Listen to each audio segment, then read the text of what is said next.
musim hujan ini nih. Iya, lagi musim hujan. Ngopi-ngopi kita Ngopi-ngopi cantik. Wih. Bukan ngopi-ngopi cantik, ini ngopi-ngopi ganteng. Ngopi-ngopi ganteng, miliknya ganteng. Iya. Ngopi-ngopi enak lah ya. Jadi ada Mas Dase. Mas Dase datang-datang bawa kopi. Pas sekali. Jadi hari ini Geng LSM kita akan berbicara seputar dunia perkopian bersama Mas Dase. Selamat datang Mas Dase. Terima kasih. Gimana perjalanan tadi? Nyasar kah datang ke sini? Sebetulnya bukan nyasar di jalan ya, kita nyasar di waktu mungkin ya. Oh, iya, karena iya. masuk di jalan mungkin. Wajar lah ya. Ini apa, hari libur kan? Hari libur. Panjang. Ya? Hari libur panjang menyambut Natal dan Tahun Baru gitu kan, jadi libur panjang jalan. Agak-agak hujan lagi ya Mas ya. Iya Pas betul. banget. Cuaca mendung kayak gini kan cocok nih. Kopi-kopi. Iya. Seru. Aduh, oke. Mas Desa ini salah satu pengusaha kopi ya Mas? Betul Bu. Kopi apa namanya Mas? Kalau di kita ada dua jenis produk ya. Yang pertama pop kopi dan cikopi. Tentunya kita desain itu, produk kita itu di awal itu dengan target market yang berbeda gitu. Kalau pop kopi itu untuk kelas ya menengah ke bawah, middle to low, dengan sasaran konsumen orang-orang yang suka traveling, aktivitas outdoor gitu, seperti supir atau orang stasiun kereta atau pengguna bis gitu. Itu sasaran target kita. Oke. Kalau untuk Jikopi yang kaleng ini ya. Ini? Ya betul. Nih LSM kopi. Itu memang kita desain untuk kopi specialty dan memang benar-benar untuk orang-orang yang pecinta kopi gitu, seperti itu. Gitu. Dan itu single origin. Ini kita ada Arabica Banten sama Robusta Banten ya. Jadi ini memang biji kopinya asli dari Banten ya? Asli Bu, asli dari Banten gitu. Jadi Geng LSM ternyata di Banten pun ada kopi ya? Betul, ada kopi gitu. Karena memang kan kalau kita berbicara kopi pada umumnya gitu, untuk kopi-kopi sendiri kan yang udah terkenal itu dari wilayah-wilayah lain lah ya, seperti ya yang sudah kita kenal Gayo, Toraja ataupun wilayah lain lah ya. Cuman kalau untuk Banten sendiri memang bukan nggak terkenal sih, terkenal tapi hanya di kalangan tertentu aja. Makanya kita mau lebih menyebarluaskan lagi tentang kopi Banten ini. Mas Desi kan namanya itu Gani Aksara ya? Betul. Nah, Gani Aksara itu memang dari si produk kopinya itu nama Gani Aksara? Ya itu memang singkatan dari company saya sih sebetulnya gitu, Gani Aksara itu. Apa gitu. itu Gani Aksara? Galur Niaga Aksara gitu. Jadi memang sebuah nama, sebuah filosofi mungkin ya. Gitu. Filosofinya apa nih? Bisa kita komen nih. Kenapa pilih nama itu? Jadi boleh dikatakan nama itu kan kita ambil dari bahasa orang tua dulu ya, artinya bahasa asli bahasa kita gitu, bahasa kata yang artinya galuh itu kan inti, niaga itu ya niaga atau berdagang. Aksara itu ya artinya abjad gitu. Abjad. Jadi istilahnya kita berdagang itu harus sesuai dengan kata gitu. Dari Aku hati, dulu pikiran, pikirnya kata. Gani Aksara itu apa coba? Apa tuh? Lembaga pendidikan. Iya betul. Saya ngambil dari aksaranya itu kan. Aksaranya itu ya Bu ya. Iya benar. Lembaga pendidikan jualan kopi.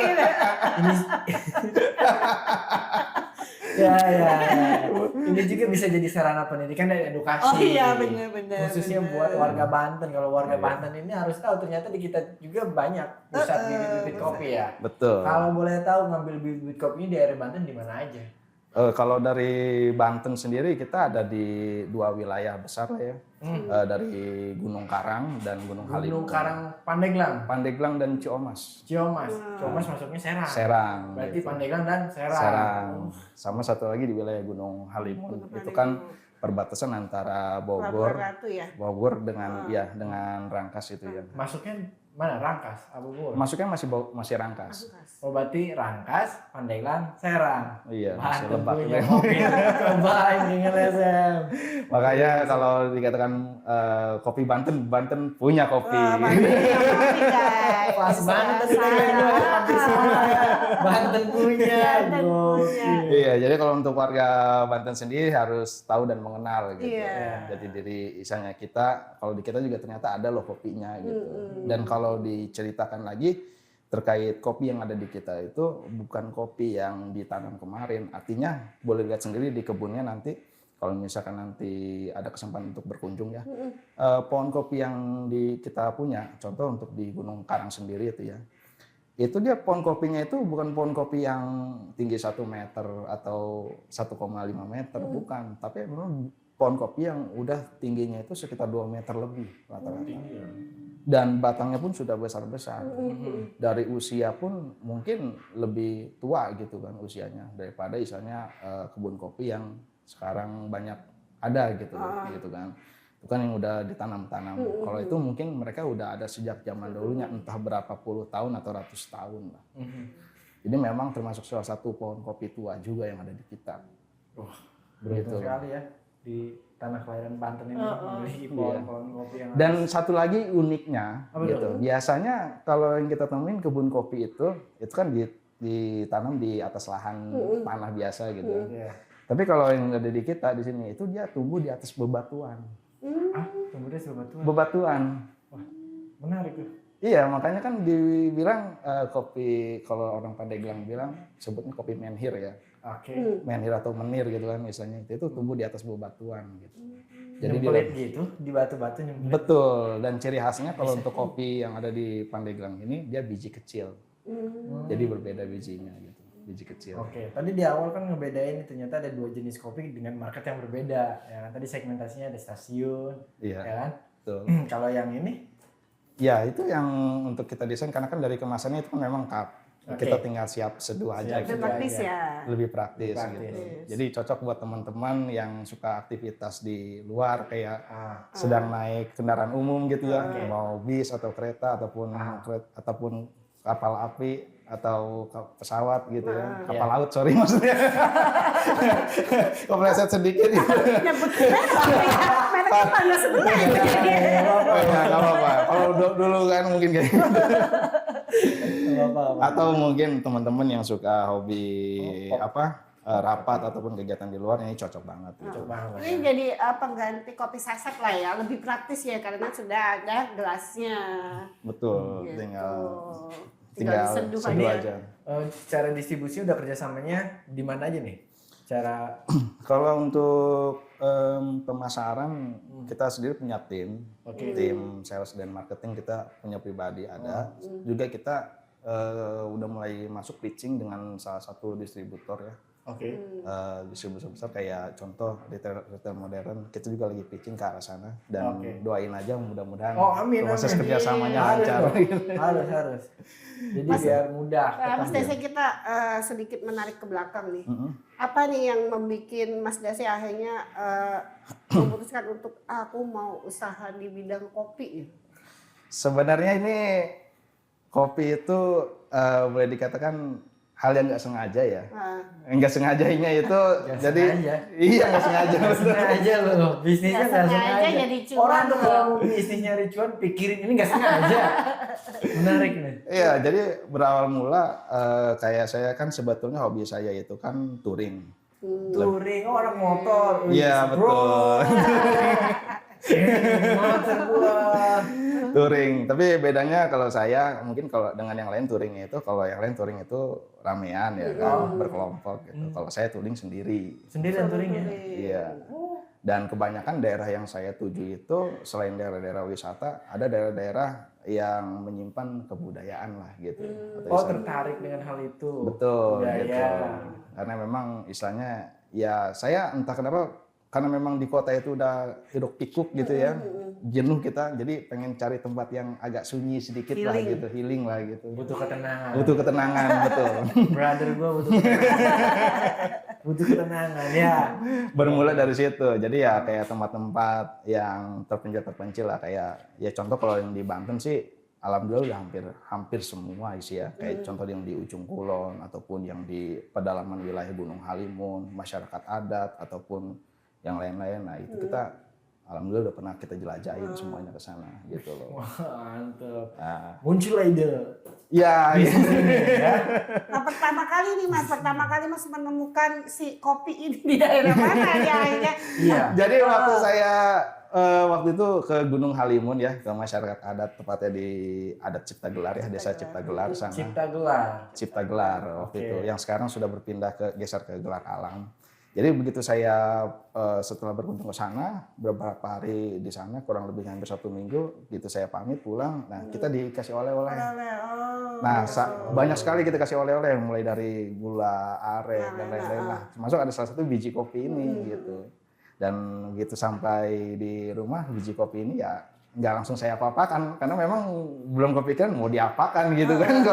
Kalau kopi yang matang sih mungkin ya bisa kita seduh ya. Gitu kan. Ini biji kopinya mentah ya udah saya taruh gitu. Nah, singkat cerita kan pas jadilah pohon kopi, oh enggak ya? belum. Pintar. Karena kalau biopik jadi pohon kopi gitu. Iya, bener pohon kopi betul. Nah, pas waktu touring itu kan saya kepikiran waktu itu, karena kan setelah COVID ya itu ya, saya pikir usaha apa ya kira-kira, karena memang kan salah satu waktu itu kan kondisi ekonomi lagi turun semua kan, semua terdampak. Apa ya akhirnya kepikiran cobalah saya kopi yang kemarin oleh-oleh itu saya coba olah gitu, coba roasting sendiri gitu kan, dengan sebisa saya, dan alhamdulillah sekali 2 kali percobaan tuh masih gagal, nggak ketemu rasanya. Akhirnya terus sampai 3-4 kali dan akhirnya ketemu. Dibawain berapa karung gitu Mas? Iya juga ya. Sedikit Bu. Cuman ya kurang lebih 2-3 kilo lah gitu tuh. Lumayan lah. Lumayan kan. Lumayan. Sekali percobaan kita misalkan 250 gram gitu kan. Cobain lagi. Nah, proses penggilingnya sendiri gimana? Nah, kalau proses giling sih kita waktu itu kebetulan ada teman yang punya alat yang cukup lengkap, dan kita sambil belajar juga sama dia, diajarin cara gilingnya seperti ini. Mau belajar ke temen ya? Iya, dan dari situ akhirnya cobalah kita pasarkan gitu. Walaupun waktu itu kita konsepnya nggak langsung jual langsung ya, tapi kita kasih ke teman, tetangga gitu. Tester, betul. Dan ya alhamdulillah gitu. Ada yang kritik, ada yang ini, cuma ya kita terima. Iya, gitu. Karena kan butuh itu. Betul, kayak gitu. Kritik dan saran. Dan dari situ akhirnya nemu peluang, nemu cuan, ya sudahlah kita buat lagi aja, buat produk sendiri aja dari oleh-oleh itu gitu. Dan satu lagi yang men-trigger saya, kenapa kopi yang diambil gitu ya, yang saya kembangkan. Karena saya melihat kopi ini satu di Banten ini bukannya sedikit ya, lumayan banyak sebetulnya. Cuman memang karena pengelolaannya kurang maksimal, jadinya nggak terlalu bisa signifikan gitu loh. Dan saya perhatikan juga yang paling mirisnya lagi, waktu itu pernah ada event kontes kopi ceritanya di Jakarta. Di mana? Di Jakarta. Oke. Di sana itu kopi itu harga itu mulai dari ratusan sampai jutaan mungkin loh ya. Kopi. Iya, Jutaan. betul. Gitu. Tapi yang faktanya yang dari petaninya yang benar-benar berjuang merawat si kopi itu dari mulai dia ini sampai masa panen ya, mereka dihargai murah sekali. Jadi kayak ada ketimpangan sosial gitu. Jauh sekali. Hilirisasinya itu nggak nyambung. Itu apa tuh Mas penyebabnya kok bisa kayak begitu? Saya kurang tahu ya. Tapi kalau misalkan boleh berpendapat pribadi, ya tentunya ada permainan kapitalis lah ya di situ.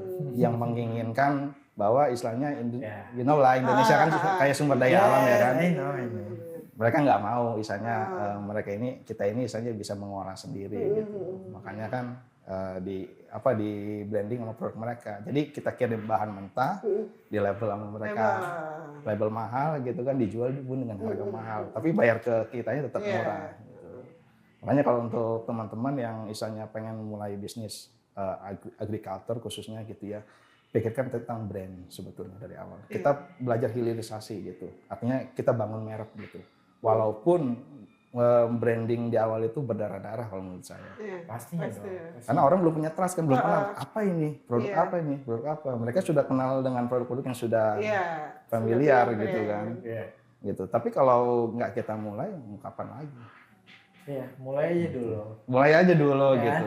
Nah ini mulainya mulai tahun berapa ini Mas? Kalau kita sih mulai launching pertama itu jujur kita belum lama Bu, belum lama. Kita baru sekitar ya 1 tahun, hampir 2 tahun lah. Jadi di 2024 itu baru kita komersilkan gitu si produk kita ini gitu. Dan sebelumnya setelah kita uji coba dulu gitu. Tapi udah menjalar kemana-mana ini walaupun setahun nih. Iya. Tuh, Uji coba Sudah. menjalar kemana-mana. Sering ikut. Saya penasaran sama aroma cium kopinya, boleh saya buka? Oh boleh Biar dong, silakan di menghirup. unboxing. Kan pencinta kopi biasanya suka ngisep Oh, dulu iya. tuh auranya. Aku nggak paham. Iya. Masalah Nggak kopi paham. nih. Ini Sambil ngomong. itu Robusta Banten. Di Banten juga ada 2 yang besar ya, Arabica sama Robusta. Ya sebenarnya ada juga sih yang jenis lain kayak Liberica ataupun Exorsanya masih ada, cuman kita perlu kembangin juga karena memang jumlah kuantitinya masih perlu ditingkatin. Gitu. Yang membedakan kopi dari Banten sama kopi dari daerah-daerah lain Mas? Sebetulnya sih kalau untuk kopi hampir sama lah ya rasanya, ya kopi gitu kan. Cuman memang kalau kita mau membedakan rasa suatu kopi single origin, kita harus sering-sering minum kopi dulu gitu. Nah, Jadi kita khasnya apa tuh dari kopi dari Banten? kalau contoh yang untuk Robusta Banten, dia lebih ke arah aftertaste-nya itu dia kalau dari body dulu nih, bicara body dia lebih tebal, artinya lebih pahit lah gitu, karakternya lebih ada gitu. Tapi kalau dari tingkat ininya aftertaste-nya dia kayak ada karamel atau gula aren gitu. Jadi dibungkus di sini kayak LSM. Tuh. Ini boleh dibuka nih? Boleh, silakan. Biasaan aromanya. Silakan. Terus di sini Ini ada sobat ini. Ah. nah, kebetulan ada. Kalau yang ini kopi apa nih? Kalau itu kopi pop kopi yang untuk rasa sendiri kita ada 3, ada kopi hitam, cappuccino dengan kopi susu. Gitu. Dari sini baunya udah langsung Enak, dark banget. Ya kan? Bold banget. Iya, dark banget, enak. Udah kebayang rasanya kayak pahitnya. Enak. pahitnya sampai ke hati. Baiknya saya jangan sampai ke kehidupan. Wanginya enak banget. Sudah bayang. Seger ya? Iya, segar. Seger. Bisa Segar pencinta sekali. kopi tuh ngisep aromanya dulu nih. Iya. Ini enak nih, cobain deh ini. Oke, beres ini, cobain nih. Kalau yang ini isinya apa aja ini Mas? Kalau di yang cup kecil ini yang Kalau yang cup kecil pop itu kopi. pop kopi kita ada 3 varian ya untuk saat ini, kopi hitam, cappuccino, sama kopi susu gitu. Jadi ya berdasarkan data intelijen market kita bahwa Intelligent market. iya, bahwa konsumsi kopi di Indonesia ini segmen pasarnya itu ada 3 jenis gitu. Tanpa ampas atau cappuccino, kopi hitam tubruk, sama kopi susu. Mari kita buat 3 varian itu. Ini udah ada gulanya ya di dalam. Sudah sini. ada. Udah ada gulanya. Tapi terpisah kan? Apa digabung? Terpisah gitu. Boleh silakan di unboxing kalau misalkan perlu ya. di review juga. Iya. Ini ada pilihannya nih di sini nih. Ada Cappuccino. 1, 2, 3, 4 di sini ada whole beans, biji kopi, ada halus, ada sedang, ada kasar. Nah ini gimana kita mau beli bisa milih atau misalnya udah kemasan ini ada pilihannya yang ini. Sebenarnya kita sediain sih. Cuman ada juga teman-teman yang konsumen kita tuh ya, yang PO ke kita. Misalkan saya pengen sekian piece biji utuh, yang sekian piece giling kasar, sekian piece giling halus gitu kan. Itu kita sesuaikan. Tapi kebanyakan mayoritas kita buat itu yang sudah giling halus gitu. Iya. Ini Jadi juga tinggal ada ini levelnya nih geng LSM. Ada 3 level, the light, medium, dark. Jadi suka yang mana nih? Ini kayaknya aroma-aromanya nih dark kayaknya. Medium to dark. Medium tuh udah kan Medium to dark. agak keras ya. Keras. Keras. Ini kopinya. Oh Ini- iya. Itu. Ini yang cappuccino ya? Iya Bu, betul. Ini udah ada gulanya udah di dalam sini. Udah di dalam sana gitu. Jadi memang udah kita standarisasi berapa gram untuk gulanya. Jadi tinggal seduh Tinggal aja. seduh. Kecuali kalau yang kopi hitam dia gulanya kita pisah di dalam Oh situ. iya. Ini cappuccino. Nah, berbicara kemasan nih. Kenapa kemasannya ada gambar menara sama masjid? Oh itu Lambang Banten. itu kita ambil dari apa? Pasti kan butuh pertimbangan untuk menempelkan Betul. branding di sini kan. Kenapa? Betul nih? sekali. Itu kita ambil dari Kesultanan Banten. Lambang Sultan Banten. Banten. Karena memang kan kopinya kopi Banten gitu. Jadi memang kita sisipkan nilai-nilai budaya juga di sana. Oh, tujuannya itu. Betul. Gitu. Jadi Kalau kayak- yang depannya juga kan kalau boleh dilihat itu kan juga rumah ini ya, Leuit Rumah Baduy. adat. Leuit Baduy yang rumah adat gitu. Iya. Nah, itu menunjukkan kalau kopi itu diambil dari sana. Gitu. Oh gitu. Jadi identitas kopi ini berasal dari mana dimunculin. Betul, seperti itu. Jadi kalau ngopi ini geng LSM ceritanya ini bisa banyak dan ngopi bisa berkali-kali. Membahas budaya, ya kan? Ekosistem berkaitan dengan dunia dan alam. Betul. Pastinya butuh ngopi, jangan lupa ngopi di geng LSM. Banyak pilihan. Iya. Menarik, Mas menarik. Dase, Iya. berarti Mas Dase ini belajar tentang perkopian berarti secara otodidak dong ya? Kalau di bidang kopi sendiri sebetulnya saya pengulangan sih Bu itu. Pengulangan dalam arti kata untuk berdagang kopi ya. Karena memang walaupun ini baru 1 tahun saya geluti ya, usaha ini 1 tahun lebih lah. Sebenarnya dulu juga saya dagang kopi. Dulu dagang kopi. Betul. Oh udah ada basic. Basic dong dulu walaupun Cuma sekarang. dulu kopi punya orang. Iya, lebih seperti kayak gitu Bu. Jadi kalau diceritakan itu dulu saya SD, saya kan dulu kecil di Jakarta ya, tepatnya di Tanjung Priuk. Oke. Jadi di lingkungan yang boleh dikatakan keras lah ya, seperti itu gitu Bang. Jadi kehidupan saya itu dulu SD itu setelah pulang sekolah, kita pulang ke rumah, mandi, ataupun istilahnya kita sholat, makan. Setelah itu kita keluar lagi, kita dagang. Kayak gitu. Dan itu kita lakuin setiap hari gitu. Libur pun kita nggak ada libur. Jadi sebetulnya ya untuk basic dagang kopi kita awalnya dari situ. Gitu. Cuman bedanya kalau untuk yang sekarang mungkin kopinya kopi dengan branding kita sendiri gitu loh. Berarti memang racikan tangannya udah dari kecil. Udah ahli. Udah ahli dan ya, bisa dikatakan dejavu lah ya. Dejavu. Ya kan? Bisa dikatakan dejavu. Betul. Jadi udah keliling kemana-mana ngapain ujung-ujungnya bisnis ini lagi. Emang udah ada arah jalannya. Iya, dan memang sebelum ini juga kita artinya saya pribadi memang punya usaha juga sih, artinya kerja dan usaha gitu ada gitu ya. Ya memang mungkin kalau kata orang tua bilang dulu mah nggak kebadanan mungkin ya, jadi nggak manjang gitu usahanya ya, nggak berkembang gitu, situ-situ aja stuck gitu. Tapi begitu pas kita terjun lagi balik lagi ke kopi, dan alhamdulillah gitu jalannya tuh terbuka lebar gitu. Berarti sekarang memang udah pure pengusaha kopi aja udah nggak kerja di tempat lain?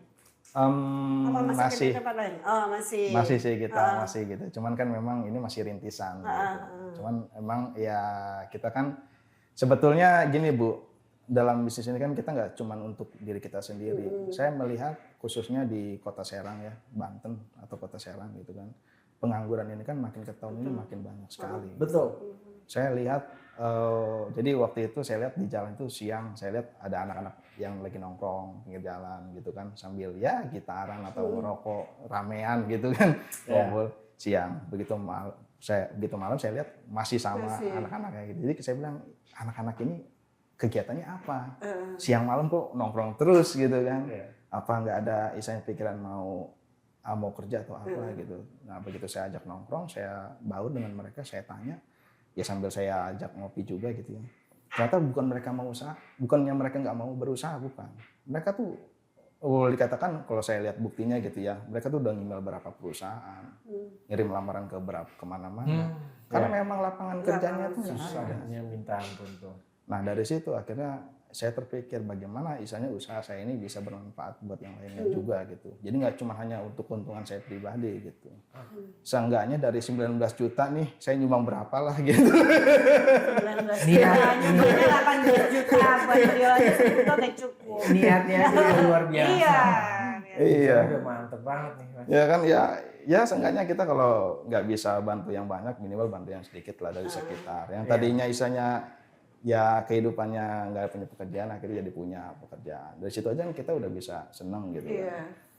Dari situ. Jadi sekarang udah berapa timnya Mas Dase sendiri? For Al sih untuk saat ini kita untuk di tiga tim besar divisi ya, dari bidang sales, operasional sama tim ininya produksi.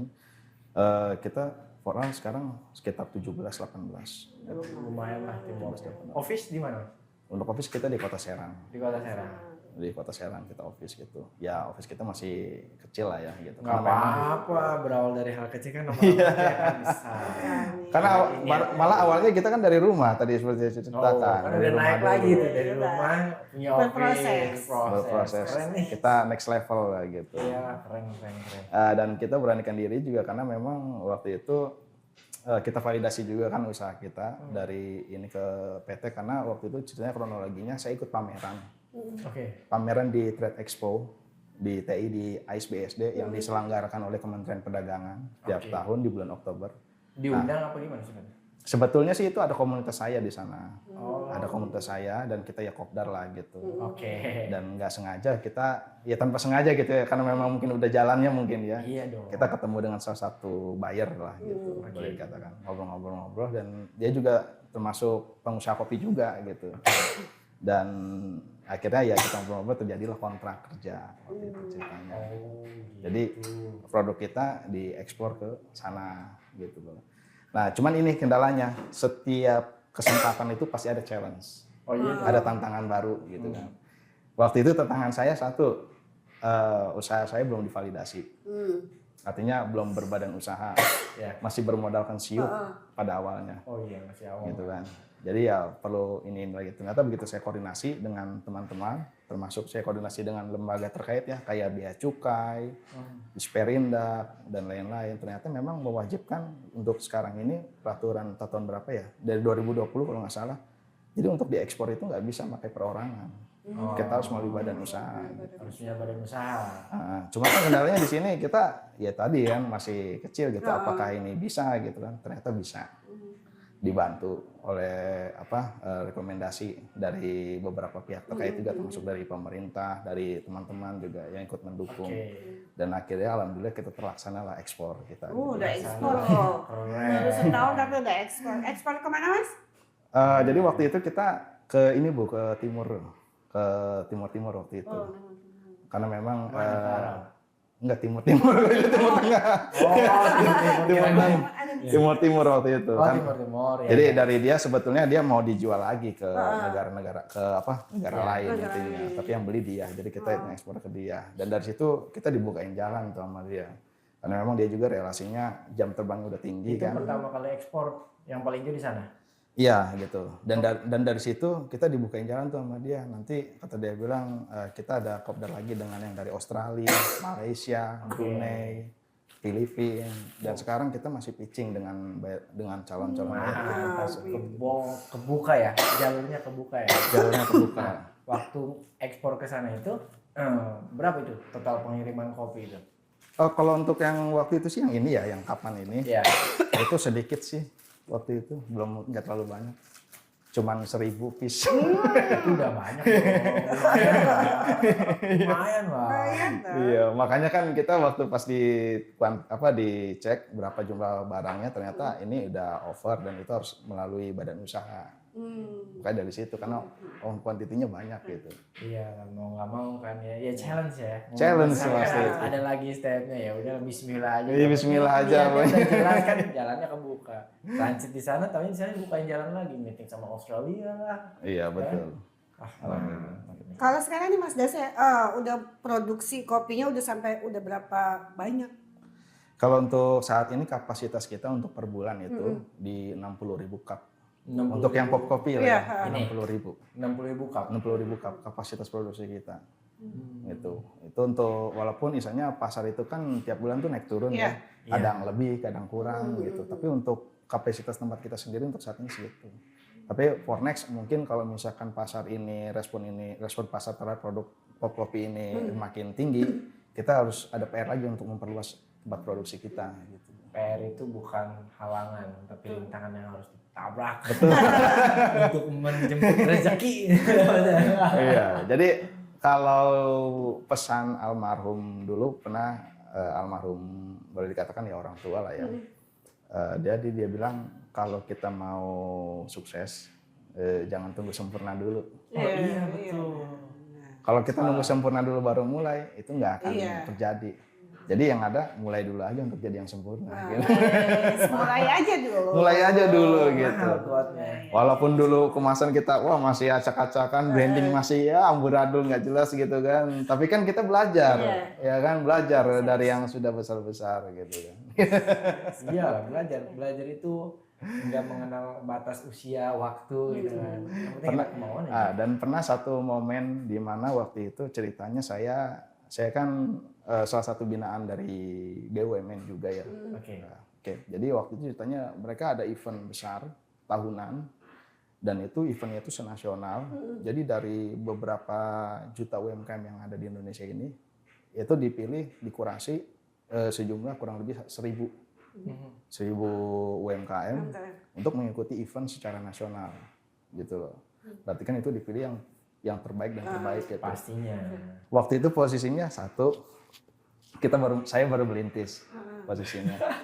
Misalnya waktu itu ya sudah ada peluang kayak gitu, daftar aja gitu. Daftar aja dulu. Daftar aja dulu. Waktu itu kan nggak pikiran berharap dapat kan. Pikirannya ya meramaikan lah gitu kan. Karena kita salah satu binaannya mereka gitu kan. Iya. Begitu ini ternyata langsung bilang, lolos kepanggil. Wah, bingung pasti. Aduh itu pikiran kacau, senang, sedih, campur aduk lah, bingung juga ya kan, dari mana ini ya kan. Begitu kita lihat daftar peserta yang lolos kan, waduh brand-brand yang sudah besar-besar semua lah, khususnya untuk di kopi lah ya. Kita tahu lah, misalnya yang udah besar-besar yang wilayah kota besar kayak contoh, sebut gak nih ya, gak usah lah ya. Terserah. Kita kasih kebebasan, nggak apa-apa. Iya, waduh ya udahlah, kita begitu lolos ya udahlah kita semaksimalin, kita sama tim, kita bagi tugas. Eventnya itu kalau nggak salah pengumuman itu 1 bulan. 1 bulan. Jadi 1 bulan sebelum event kita dapat pengumuman kalau kita lolos kurasi dan situ kita bagi breakdown. Ada 1 bulan itu ada 4 minggu. Di 4 minggu itu di minggu pertama sampai minggu terakhir kita persiapannya apa aja yang sudah rapi. Iya. Itu kita breakdown sampai per harinya pun udah rapi. Kita buat timeline dan kita bagi tugas dan akhirnya alhamdulillah waktu itu kita ikut. Nah, cuman memang di luar ekspektasi saya itu event itu. Saya pikirkan ya mungkin karena saya yang masih baru bergabung dengan UMKM mungkin ya. Saya pikirkan yang namanya UMKM itu ya biasa lah, paling kayak saya. Ternyata begitu kita terjun di sana event nasional, wah itu event misalnya UMKM yang udah kelas kakap mungkin ya. Demam panggung ya. Demam panggung. Wah, yang udah bahasanya juga, wah udah jauh lah pengetahuannya juga mungkin saya di sini dia udah segini mungkin. Bisa jadi benar di event kayak gitu benar. Iya, tapi Jadi ajang untuk belajar ya Mas ya? iya, pastinya nah dong. di sini kita tahu core value-nya. Jadi kalau brand besar itu ternyata dia tuh nggak ada rasa bersaing dengan sesama brand. Nah, contoh misalkan kayak saya di bidang kopi, ya kan, antara brand besar dengan brand besar, walaupun dia usahanya sama di bidang kopi, mereka tuh nggak ada rasa saingan atau apa, yang ada justru kolaborasi. Begitupun begitu saya ikut event tersebut, kita tuh dibimbing. Kayak contoh misalkan ini packaging jangan kayak begini, bagusnya kayak begini, tampilin desainnya kayak gini. Jadi ilmunya tuh kita dapat gitu dari mereka. Jadi Karena mungkin mereka udah yakin ya punya segmen konsumennya masing-masing ya. betul. Iya, betul. Ya begitu. Walaupun saya tahu lah di belakangnya dia, oh si yang ini punya menteri anu gitu. Brand yang ini punya gubernur ini gitu. Belakangnya ada gitu ya. Iya, walaupun di belakangnya karena pernah melihat brand ambasadornya atau istilahnya ininya si ini gitu kan. Obrolannya mulai panas. Biar nggak panas kita minum yang hangat-hangat. Iya nih. Sambilan Mas Dasar. Oh iya, oke, terima Ini kasih. kita ada minuman dari Sesegrito yang Jadi hari pastinya ini kita Wow. minumnya dari Sesegrito. Kita ini minum lah ya, diolah cip lah ya. pakai gula singkong Mas Dasar. Wah, gula singkong. Gula singkong. Singkong bisa jadi gula. Iya. Wah, hebat itu. Gimana tuh? Ya singkong cuma direbus doang. Jadi bisa jadi gula ya. Wah. Rasanya gula singkong itu kayak apa? Ya kayak Cobain. gula. Cobain aja dulu. Kita cobain lah ya. Oke. Ini apa namanya? Detox ya. Geng Geng LSM. LSM. Kita Geng geng LSM. LSM. Kita sore ini minum nih minuman salah satu minuman kesehatan nih jamu ini kunyit asem ya betul ya? Iya. Dengan gula singkong gitu. Jadi pure dari bumi kembali ke bumi gitu. Jadi kita hari ini membicarakan tentang hasil bumi ya. Dari bumi kembali ke bumi, Hasil betul, bumi. betul. Hasil bumi antara kopi dengan singkong. Pastinya kopi dengan singkong komposisi yang pas. Gimana? Nikmat kah? Kalau boleh saya bilang sih, manisnya ini beda dengan gula putih. Ya. Beda ya? Beda juga dengan gula aren. Aha. Dia manisnya itu gak nempel. Iya. Gak nempel di lidah. Biasanya kan kalau gula putih nempel kan. Jadi kalau misalkan orang bilang kebanyakan minum manis itu saya suka nyangkut gitu kan. Kalau ini enggak sih, flat dia. Nah, pastinya ini cocok kalau misalkan lagi gak enak badan nih kayak beliau. Tadi kan batuk-batuk kan? Iya. Pas banget minumnya Hibiscus. Karena khasiatnya ya biar agak meredakan. Tapi kalau udah fit, minum kopi ya lupa. Iya. Jangan fire, suka olahraga kan, biar lebih melek. Kopi bukan sekedar kopi, banyak khasiatnya tau. Jadi kita apakah mau ya, kita korek nih. Iya, banyak khasiatnya loh kopi. Ya, terkait kopi sih sebetulnya kopi itu berbicara tentang kejujuran sebetulnya. Maksud dalam kejujuran khusus untuk kopi pahit lah ya. Dia Ini filosofi kopi. ya betul gitu. Jadi memang nggak bisa dikarang-karang, nggak bisa dimodif-modif apa adanya. Dia kopi mengalir gitu aja. Makanya kalau misalkan emang pencinta kopi itu dia kenapa pengennya kopi pahit? Karena memang dia pengen tahu aslinya seperti apa sih gitu loh. Makanya begitupun kita dengan partner gitu kan. Kita jangan kasih manis ya, kita kasih pahit. Kasih pahit, iya. Seperti apa sih aslinya gitu loh. Rasanya berteman dengan beliau gitu. Pahit apa sih yang 11 tahun kita. Oh, pahit apa sih? betul. Jangan pas kasih manisnya aja, Iya, pas pahitnya bener, gimana bener. sih rasanya Biar gitu tahu kan. ya. Biar tahu Kalau manis itu karakternya. banyak menipu ya Mas ya. Betul. Tertutupi oleh rasa manis gitu. Betul. Iya. Ya menyangkut kopi sendiri sih, kalau dari harapan saya pribadi ya bisa terus maju dan berkembang lah kopi ini. Walaupun misalnya bukan hanya saya yang menggeluti di bidang kopi, khususnya kopi Banten lah ya. Ada beberapa teman-teman kolega juga yang bergerak gitu sama. Tapi di balik itu kita semua ini memang memiliki komitmen satu, yaitu memajukan kopi Banten.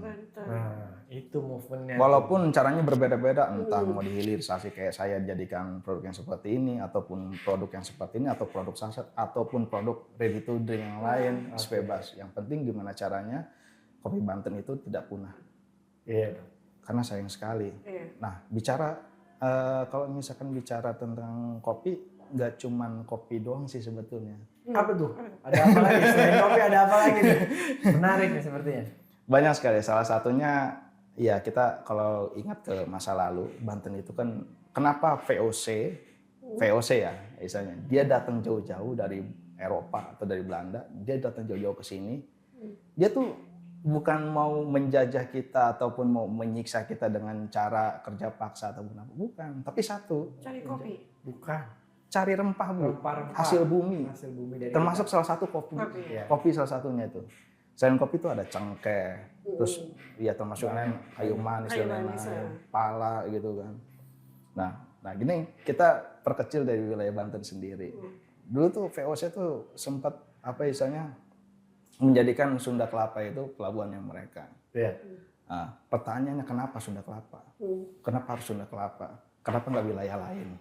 Iya, betul. Nah, pasti kan ada sesuatu dong di situ.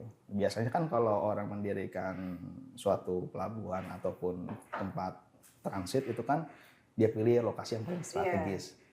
Karena di wilayah kita ini boleh dikatakan lengkap, salah satu komoditas yang terlengkap gitu. Contoh untuk di Banten sendiri kan lada juga termasuk yang terbesar kan pada waktu itu gitu kan.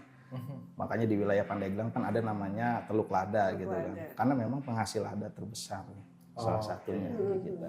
Tapi berkaca dari sejarah tersebut di zaman yang sekarang lada itu udah susah sekali ditemukan di sini. Iya. Mungkin yang itu tadi ya budidaya yang buat meneruskan lagi tuh bisnis dari itu udah nggak ada. Iya, dan sekarang tuh orang kayaknya kalau berbisnis terkait bidang pertanian tuh kayak kurang keren gitu. Di zaman sekarang gitu. Orang-orang pada memikirkan jauh banget berpikirnya gitu kan. Pengennya bisa terkait teknologi apa segala macam gitu. Padahal apapun yang ada di kota itu adalah hasil dari desa. Betul. Kalau di desanya udah rusak, di kota itu Iya. pasti bakal lumpuh. Yakin saya. Betul. Karena kan sebenarnya ya kita itu hidup itu ya memang bergantung dengan alam nggak sih? Iya, Iya kan? Betul. Bergantung dengan hasil alam kan? betul. Oh iya, uang kalau menurut salah satu filosof yang saya kutip, uang itu hanya sebagai alat untuk menukar, Untuk menukar. Iya, penukar. bukan nilai gitu. Iya. Nah, contoh misalkan kayak kita bekerja atau kita dagang atau apapun itu profesi kita tujuannya satu kan untuk uang dan uang itu kita tukarkan dengan Iya, kebutuhan dengan kita. Gitu. kebutuhan. Intinya kita butuh dengan alam kan, begitu.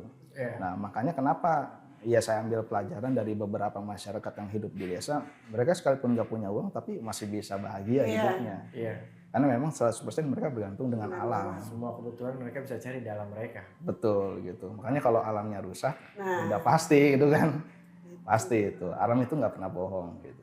Makanya kan kalau misalkan salah satu ada bencana dan lain-lain itu pasti kita baca dulu kita Iya. memperlakukan alam seperti apa gitu. Ya, hukum alam tetap berjalan. Betul. Iya. Nah, kita udah bahasanya udah lebar nih dari kopi ini. Belajar sejarah gitu. Banyak sekali. Ya, tadi ini masih berkaitan masih berkaitan tentang ya itu tadi kenapa Mas Dehan ini masang foto seperti ini terus di Mas belakangnya Mas Daseh masang foto seperti ini. Ini kan nggak sembarangan kan. Ada filosofinya. Dan ini kan butuh keberanian untuk membranding ini di brand Mas Daseh ini kan. Iya. Nah yang kayak gini kan mungkin butuh izin dan lain sebagainya gitu kan dan nggak mudah juga gitu kan. Tapi kan ternyata setelah kita diskusi niatnya udah jelas arahnya kemana kan. Iya. Keren sih. Iya. Ya. Ini Mas Dasi udah kemana aja nih kopinya nih? Sudah masuk ke mana aja? Kalau untuk wilayah pemasaran sih kita area Pulau Jawa, alhamdulillah kita udah cover lah ya Bu ya. Dari kota-kota besar kayak Jakarta, Bandung, Bogor, sampai ke Surabaya, kita udah coba semua. Itu untuk yang market end user gitu ya. Kalau untuk market modern kayak contoh Indomaret atau Pemaret, kita lagi pitching. Oh lagi pitching, sedang pitching. Lagi pitching gitu. Wah mudah-mudahan ya masuk ya Mas. Amin. Mohon doanya aja. Aduh, Ya geng LSM, mohon doain geng LSM. Karena Iya. kita harus harus lebih memakmurkan hasil dari dalam negeri sendiri ya Mas ya. Iya, betul. Brand lokal. Dan kita harus bangga juga sih, karena memang istilahnya ya kalau bukan kita yang banggain masa Siapa siapa lagi gitu Iya. kan. Kayak gitu. Contoh misalkan kayak ini kopi, kalau misalkan kita udah sampai di kafe gitu kan harga bisa ya puluhan ribu sampai ratus ribu bahkan ada yang jutaan kan. Iya. Padahal aslinya ya nggak seperti itu gitu loh. Karena memang levelnya beda gitu. Betul. Terus juga menghidupkan petani-petani kopi juga ya. Betul, kayak begitu. Nah sekarang kita diskusi berbicara tentang produksi nih, menarik sepertinya. Ini kan kita tahunya kemasannya udah jadi ya, geng LSM nih. Sudah jadi dan di dalamnya kan udah jadi bubuk gitu kan. Nah dari prosesnya sendiri gimana Mas? Diambil langsung dari petani ketika sudah dipanen, mereka yang produksi sesuai request apa yang diinginkan atau ditampung bijinya yang diceritain di awal bawa pulang. Lalu dikelola di sini. Gimana nih? Jadi kalau untuk standar sendiri kopi itu kan ada namanya standarisasi prosesor. Oke. Prosesor itu artinya kita pasca panen, pengolahan pasca panen. Biasanya tuh ada proses natural, full wash, semi wash, honey ataupun fermentasi atau wine gitu ya. Nah, di dalam itu juga kan banyak tuh parameter-parameter yang harus dipenuhi seperti apa agar rasa kopi setelah di roasting itu sesuai dengan apa yang kita harapkan. Nah, kita kerjasama tuh dengan mereka, misalnya, proses seperti ini loh harusnya gini-gini. Jadi kita saling bertukar pengalaman lah gitu lah. Karena mereka kan proses hulu, kita ada di proses tengah nih, tengah dan hilir kan kita yang pegang gitu kan. Nah jadi ya harus saling ngobrol itu baiknya seperti apa dan bagaimana kayak begitu. Wah menarik sekali. Dari awalnya tuh ya masih 2 kilo, 3 kilo, sekarang ya alhamdulillah lah. Berapa kilo tuh selama sebulan tuh? Kalau untuk sebulan sendiri sih kita biasanya itu untuk satu daerah tuh kita ya masih ratusan kilo lah belum nyampe tontonan belum. Lumayan. Satu daerah loh ya. Iya, lumayan lah satu daerah ratusan kilo. Kan tadi kali 3 daerah kan lumayan. 3 daerah berapa gunung kan beda kan? Iya betul kayak gitu. Nah, kalau bicara narik lagi kan para petaninya nih. Keluh kesah petani kopinya nih. Apa sih yang dikeluhin teman-teman petani? Wah, banyak banget. Mereka itu sebetulnya itu kalau dibicara ngeluh apa enggak, mereka itu nggak ada ngeluhnya. Tapi kalau di mata saya, kalau saya ngobrol langsung dengan mereka, saya jadi kasihan amat ya kayak begini gitu. Ya artinya begini, contoh misalkan ya ini mau ngangkut gitu, cuman nggak bisa diangkut kopinya dari kebun karena jalannya rusak kayak gitu kan. Infrastruktur. Harus nuru ini lagi gitu. Jadi nggak bisa, paling nungguin gitu. Jadi biaya mereka untuk turun ke kotanya itu juga besar ya Mas ya? Besar Bu, karena memang medannya Bu yang sulit sekali ditembus gitu. Jadi nggak bisa dengan kendaraan biasa gitu. Akses jalannya itu gitu. Sama satu lagi ya terkait ini mungkin ya dukungan mungkin ya dukungan dari support gitu dari pemerintah. Dari pemerintah dan dari yang lainnya juga gitu. Artinya ya kita kolaps lah. Artinya pemerintah kan memang ada lah program, tapi kan memang nggak fokusnya kan bagi-bagi nih pemerintah nih, nggak cuma ngurusin itu doang gitu. Jadi memang ya kita harus saling. Termasuk dari kita juga kan, dari saya pribadi ada perhatian juga untuk mereka. Ya udah mereka butuh apa, misalkan contoh ada butuh rumah jemur nih pembangunan atau butuh buat alat buat ini, ya udah ayo kita support, kita bantu biar hasilnya bisa maksimal.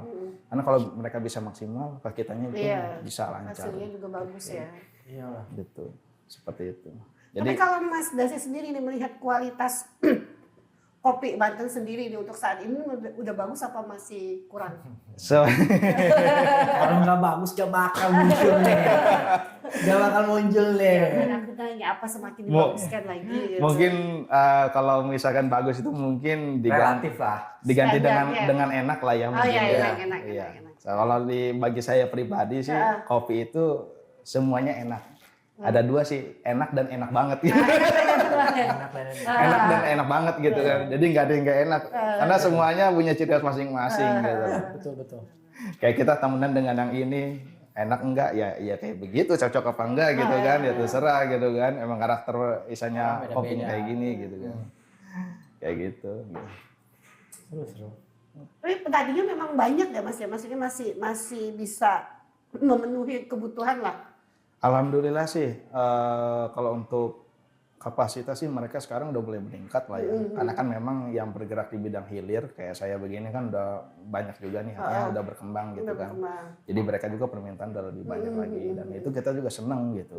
Artinya mereka udah bisa berkembang lah gitu. Seenggaknya dalam hal niat kita di awal untuk ibadah itu istilahnya ada gitu berdampak. Hasilnya lah ya. Di awal dalam hal untuk kita beribadah itu ada, nah ini mahal. Niatnya yang ini yang mahal, yang mulia ini. Iya, kenapa? Karena memang niat saya tuh untuk ibadah. Contoh misalkan ya, boleh saya ambil contoh ini untuk yang kopi hitam lah ya. Atau kopi susu deh, boleh. Kita buat produk yang seperti ini, orang kan ngiranya kayak tadi kan sebelum kita mulai syuting saya kan ngetes tuh ya. Harganya berapa kira-kira, ada yang nebak kisaran 10.000 atau 15.000 atau yang lain-lain. Ternyata begitu saya sebutkan harga aslinya pada nggak percaya. Ya agak shock. Shock terapi gitu kan, shock terapi. Dan ininya lagi kan harga di saya ini kenapa saya buat serendah mungkin seperti itu, karena memang kita mau pengenalan dulu satu, dan kedua memang bahan yang kita gunakan itu bahan alami semua gitu. Contoh dari gula gitu kan, gula aja kita pakainya gula ya pure gula tebu asli gitu kan, bukan gula sintetis ataupun gula apa gitu. Memang kalau kita pakai gula sintetis margin bisa lebih besar, HPP atau ongkos biaya produksi bisa kita tekan juga gitu. Tapi bukan itu arah tujuan bisnis saya gitu.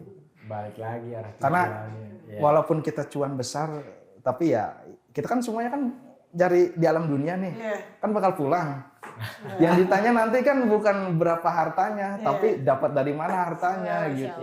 Saya takut takut diperhitungkan kayak begitu. Apalagi kan istilahnya saya boleh katakan dalam usaha saya ini saya pemimpinnya gitu kan, leadernya gitu, membawai beberapa member saya gitu kan.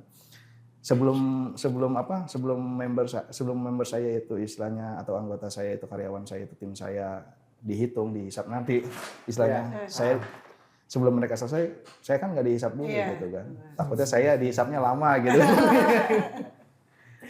Iya boleh dites nanti nih ya, umpama diseduh taruh sini bandingin sama kopi yang udah beredar. Ya kita nggak usah sebut brand lah ya. Oke. Seduh set. Tunggu 1 jam, yang mana yang bakal disemutin. Oh gitu testingnya.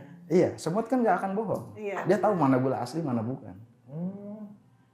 Dari situ. Kalau produk saya jangan 1 jam, 15 menit 20 menit aja udah banyak semut yang datang. Kalau produk yang sebelahnya lagi belum tentu. Dari situ aja kita udah bisa nilai, misalnya mana yang alami, mana yang bukan. Gitu. Iya. Caranya begitu. Salah satu teknik caranya. Strategi bisnis beliau seperti itu. Iya, alam itu nggak pernah bohong. Yes. Sama kayak kopi nggak pernah bohong. Dia nggak pernah bohong alam itu. Gitu. Sejujur-jujurnya. Gitu. Sama kayak aku nggak pernah bohong. Aduh, selaknya. Oke, kita tarik lagi ya. Tarik lagi. Ngomong-ngomong tarik kalau nggak sambil ngemil kayaknya nggak enak ya. Iya, Bro, ya. benar. Enaknya kita sambil kita sambil ngemil bro. Dan kebetulan ini kita ada apa bro? Gipang singkong. Gipang singkong. Gipang singkong. Iya. Oh, baru tahu ya Gipang singkong. Dari singkong. Dari singkong. Ini dari singkong. Iya. Kayaknya Biasanya kalau gipang kan ketan ya, ini Iya. singkong. Kayaknya saya yang kudet deh. Tadi ada gula singkong, ini ada gipang singkong Gipang ya kan. singkong. Nah, makanya dari itu. Anak singkong ada. Anak singkong Kita kayaknya kita anak singkong kayaknya ada. Makanya cobain dulu. Cobain, Mas. Silakan. Wow. Dicip. Saya icip nih ya. Ya, Bismillahirrahmanirrahim. ini ada asam-asamnya. Yang Iya. bedain gipangnya dengan gipang-gipang yang lainnya. Terus gulanya juga. Apa? Gulanya gula singkong. Oh, saya perhatiin dari teksturnya. Coba review teksturnya gimana mas? Tapi teksturnya emang dibikin mirip-mirip beras, ini diiris-iris dulu. Ya, diiris-iris singkong, diiris-iris dulu, terus dijemur, jadi kayak keripik. Gitu. Oke, Coba icip. dibalut kacang manis ya. Ah, dengan singkong yang crispy ya. makanya. Lumer di mulut. Jadi kan rasakan sambil ngopi, ngemilnya Bener, ambil kopi sambil nyemil, gipang Dapur. singkong. Dari Siapa? dapur Wetong. Hasil pasiran. Gulanya juga gula singkong yang dipakai. Dia yang Gulanya lebih gula tahu. singkong. Waduh, serba singkong semua ini. Ini kalau semuanya singkong, masyarakat Indonesia dikasih makan singkong, wah kita bisa swasembada ini. Iya, bener ya. Nah, memanfaatkan hasil alam juga. Ya kan satu lahan itu kan singkong tuh bisa berapa kilo kan. Terus panennya juga kan dia lebih cepat dari padi mungkin kan kayak gitu. Kopi dari singkong udah ada belum? Nah itu mungkin kita bisa pikirkan nanti ya kan. Ide itu lahir di sini. Di podcast LSM. Kopi dengan singkong gitu. Ini salah satunya kan karena singkong yang banyak terus mau diapain gitu loh mas. Jadi adalah ide bikin gipang singkong. Jadi rata-rata berarti bisnis itu memang benar loh ya. Core value dari bisnis itu kan. Jadi istilahnya menyelesaikan masalah. Betul. Solusinya ada gitu kan. Solusinya ada. Contoh kayak produk kita gini, nggak usah lah cari-cari gelas lagi, udah ada gelasnya, tinggal seduh. Iya. Belum. Bermula dari masalah gitu. Semua dari masalah. Jadi bisnis itu harus menyelesaikan Masalah. bukan Jangan mencari menimbulkan masalah. Dan menimbulkan masalah baru. Terbentur dan pada akhirnya terbentuk. Nah itu orang. Memang kadang-kadang itu harus dibenturkan dulu ya mas ya. Betul. Barulah tuh keluar ide. Iya, dan manusia itu memang dia akan muncul ide kreatifnya saat posisi terdesak. Betul. Benar. Setuju saya. Nah, ngomong terdesak. Ada produk apa lagi deh itu? Ini nemu ini kan lagi iseng-iseng healing sendirian touring kan. Betul. Nah touring itu biasanya kan rame-rame. Ini sendiri. Apakah pada saat itu posisi dirimu sedang Stres mas. Dalam arti banyak masalah, akhirnya butuh ketenangan jiwa, makanya saya berjalan sendiri. Sampai pada akhirnya muncul ide. Ya ketemu aja, nggak sengaja dicari kan. Iya betul. Apa Anda di titik itu tah kala itu? Boleh saya minum dulu ya? Boleh. Agak berat ini. Agak berat Iya ini. loh. Fungsi yang ngemil itu gitu. Nyantai-nyantai. Jadi sambil minum sambil mikir jawab yang mana gue. Jadi terkait touring ya. Sebetulnya sih itu bagian dari hobi ya. Oh dari hobi ya? Satu itu bagian dari hobi. Karena kan memang hobi kita itu sesuai dengan passion kita kan apa. Kayak saya suka traveling ya kan. Ya, hobi saya traveling dan dalam waktu masa itu khususnya itu kopi itu sebenarnya itu salah satu tujuannya nggak cuman healing doang sih. Jadi saya ini boleh dikatakan ada trigger ya. Trigger yang mengatakan kalau misalkan waktu itu kan saya tanya. Karena saya kan kecil dulu Tanjung Priok. Ya. Nah, jadi pernah ada satu cerita guru ngaji saya ya almarhum dia boleh nggak usah saya sebutin lah namanya. Oke nggak masalah. Jadi boleh kan dia itu suka menggunakan bahasa seperti ini, kita ini harus tahu asal usul kita Dari mana? dari mana. Oke. Gitu artinya nggak mungkin ada kita kalau nggak ada orang tua kita, dan nggak mungkin kalau nggak ada orang tua kita kalau tidak ada ada orang tuanya lagi. leluhur kita gitu kan. Kajian seperti itu. filsafat tuh obrolannya. Iya betul seperti kira-kira. Makanya agak-agak belok-belok dikit mah ya nggak apa-apa ya. Gitu. Saya suka hal itu suka. Iya jadi dari situ saya ke-trigger, oh berarti saya harus cari siapa istilahnya jati diri saya gitu. Dan ternyata begitu saya tanya, waktu itu kan kakek udah nggak ada almarhum dari bapak saya lah ya. Karena kan kalau nasab atau keturunan itu ya, atau nasab dalam istilahnya bilang itu kan dari laki-laki, bapak diambilnya gitu. Saya tanya sama yang tertua, dia hanya batas cerita ya dari satu daerah di Jawa Timur gitu, di Blitar tepatnya gitu, kita dari sana gitu segala macam. Ah tapi saya kan nggak percaya. Saya dari dulu orangnya paling nggak percaya. Kalau misalnya kita udah nanya, dibuktiin sama saya gitu. Jadi bener apa enggak sih gitu loh. Saya orang penasaran gitu. Dan akhirnya waktu itu ya udah kita buktiin kan perjalanan ke sana, ternyata memang benar ada gitu di sana. Yang anehnya gini, itu secara nggak sengaja. Oke. Jadi begitu saya datang tempatnya di Blitar itu ya. Nah begitu datang saya ada warung di situ ya, warung kopi biasa lah kayak gitu. Saya ngopi gitu minggir gitu kan. Nah terus istirahat. Nah itu si ibu itu ngomong sama mantunya. Yang aneh saya itu kan di Blitar itu kan bahasa Jawa Timuran gitu. Iya, Tapi dia ngomong sama si anaknya ini, mantu yang cowoknya ini, itu bahasa Sunda ngomongnya. Saya kan aneh di situ.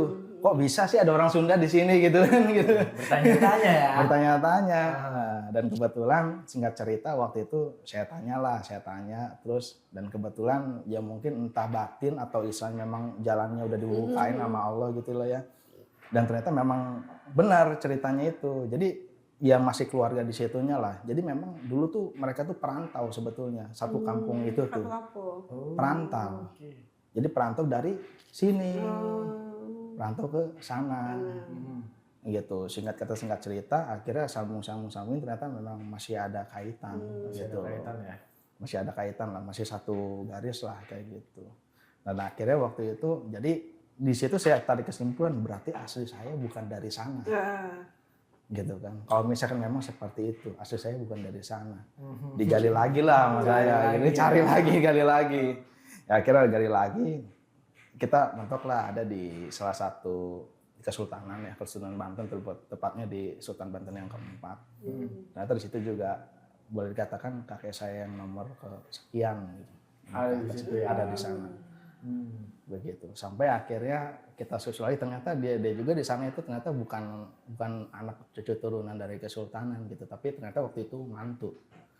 Mantu salah satu anak turunan situ gitu, anak kesultanan gitu. Berarti kan bukan orang situ. Terus kita tanya lagi ya ternyata ya ke tempat ini gitu loh. Ketemunya. Gitu. Wah, jadi ini mungkin jadi salah satu bukan tanggung jawab sih. Memang sudah nurani untuk karena saya berasal dari Banten gitu, saya pengen mengembangkan nih yang ada di Banten gitu gak sih? Iya, ada seperti itunya juga dan tadi kan kita juga kan dalam Islam sendiri kan menganjurkan untuk silaturahmi. Barang siapa yang memanjangkan tali silaturahmi maka rezeki akan terbuka lebar. Dan dari silaturahmi tadi perjalanan silaturahmi itu tadilah gitu. Saya ketemu bisnis saya yang sekarang ini. Begitu. Walaupun istilahnya jalannya harus seperti itu gitu loh. Gitu. Karena kan kita kan nggak lupa dengan siapa kita gitu. Iya betul. Nggak lupa dengan orang tua kita. Betul, itu penting. Karena biar kita tahu berasal dari mana kita berada. Ya karena kebanyakan ya mungkin kenapa saya tadi agak ragu menjawab karena saya untuk di zaman sekarang ini gitu khususnya untuk ya kaum milenial atau apalagi Gen Z gitu. Itu sangat jarang sekali mereka yang mau membahas atau mau membuka obrolan Memahami hal itu. Iya. Jarang sekali mereka dianggapnya apa sih kampungan gitu kan kuno lu ya kan segala macam. Sebenarnya itu kalau mereka mau mendalami itu bisa dikatakan edukasi untuk ilmu sejarah buat teman-teman semua. Betul. Dan itu nanti ketriggernya juga nanti saat kita sudah memiliki keluarga, mempunyai anak atau cucu gitu kan. Saat kita ditanya oleh salah satu anak kita atau cucu kita gitu dan kita tidak bisa dijawab. Bingung kan? Dari mana gitu. Walaupun istilahnya kita udah lama tinggal di sini padahal kan belum tentu gitu loh. Iya betul. Jadi di zaman apapun kita hidup itu ya kita harus tahu asalnya dari mana. Betul. Seperti asal usul kita. Kenapa sih istilahnya brand identity ya kalau dalam hal bisnis itu ada namanya brand identity. Kenapa lokal itu kayaknya kalah saing dengan luar? Contoh misalkan ya kita ambil contoh kopi lagi lah ya. Salah satu brand besar ya kan asal barat lah ya kita sebut asal barat gitu. Dia brandnya itu udah cukup terkenal luas segala macam. Tapi saat diketemukan dengan brand lokal anak muda atau misalnya Gen Z atau milenial dia cenderung memilih brand luar. Cenderung gitu mayoritas kebanyakan. Padahal brand luar sendiri bahan bakunya dari kita. Di branding lagi sama mereka ya. Iya. Emang gimana? Emang seperti itu kan? Ya kapitalisme ya seperti itu. Dia mengunci. Ada sistem blockchain dan supply chain dan blockchainnya dikunci di sana gitu loh. Yes. Blockchain. Nah, kalau misalkan kita nggak istilahnya menggugah istilahnya untuk brand lokal kita, ya kemungkinan brand lokal khususnya UMKM sulit untuk survive ke depannya. Seperti itu. Siap. Mas ada nggak dari Mas Daisy sendiri untuk memperkenalkan kopi produk lokal kopi ini khususnya ke anak-anak remaja gitu? Itu ada di salah satu program ya. Kebetulan kita ada partner juga di salah satu kampus. Ya dia sekaligus dosen dan juga ya kerja di salah satu BUMN juga gitu. Waktu itu kita pernah ngobrol-ngobrol santai dengan beliau dan kita ada program terkait kewirausahaan lah ya gitu. Jadi kita libatkan peran mahasiswa dan UMKM khususnya gitu. Tapi itu belum bisa saya bahas karena memang pitch deck-nya itu belum matang. Coming soon. Blueprint-nya itu belum matang. jadi belum bisa kita buka sekarang gitu. Tapi for next emang udah ada wacana untuk arah sana. Nanti balik lagi aja ke sini. Siap. Ngobrol lagi aja. Kita welcome. Kita nunggu kopinya. Biar dibawain kopi lagi. Boleh. Kita jadi brand ambassador. Ya, berbicara tentang brand Gani Aksara ini kan sebagai pemimpin kan tertinggi di company gitu kan. Ada tanggung jawab dan beban moral tersendiri gitu kan untuk memimpin suatu company gitu kan. Pasang surut bisnis Gani Aksara ini gimana nih? Kalau kita bicara historical ya atau track and record kita, wah memang berdarah-darah sekali gitu. Ya bukan lebay sih ya, saya bilang berdarah-darah karena memang berdarah. Gak mungkin lebay. Namanya usaha itu gak mungkin lebay lah. Berdarah-darah dulu Gak ya. mungkin lebay lah. Darah dan air mata itu pasti kan. Memang ada. Memang. Karena kita perintis bukan pewaris. Betul. Cheers man. Justru di situ letak asiknya. Betul mas. Kan ketika udah diatur kita cerita masa lalu kan bukan sedih malah tertawa. Sedih melewati fase itu kan. Iya kalau dari fase awal merintisnya itu ya di awal-awal sih memang kita cash flow itu memang minus terus lah ya. Ya artinya dari kita istilahnya yang namanya modal terbatas gitu kan, diputerin harapan misalnya bakal cuan ternyata minus gitu kan. Kala itu modal berapa? Masa harus gue buka juga ya?